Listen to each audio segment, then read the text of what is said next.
Beethoven's Ninth Symphony is a piece that changed the future of music forever.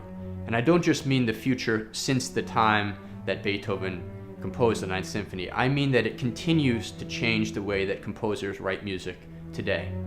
Beethoven is also a hero for many artists because he faced difficulties and overcame them.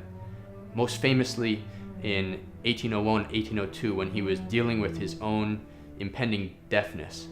And he very nearly committed suicide, and there's a famous letter he wrote to his brothers called the Heiligenstadt Testament.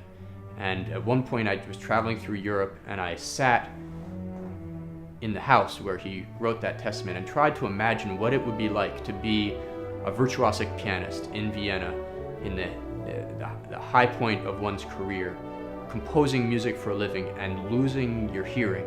It's such a calamity that you can relate to the idea that Beethoven wanted to end his life at that point, but he didn't.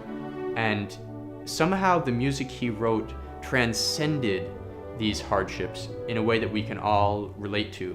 Some music comes very easily to composers.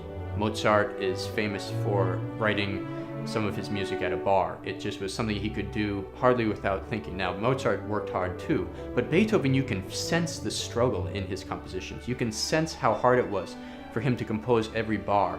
The Ode to Joy that we think of as one of the greatest melodies, and it's a very simple melody. It's a melody that many of our young people play when they're first starting to play their instruments. He went through dozens and dozens of revisions of this melody to get it just right. And so when we hear his music, I think there's something satisfying and inspiring about it, because we think about all of our own struggles and whether we will be able to overcome them. And we can point to Beethoven's music and say, well, he overcame his struggles, maybe I can overcome my own. Join us on May 13th for Beethoven's Ninth Symphony with 4 international superstar soloists and your own Johnstown Symphony Chorus.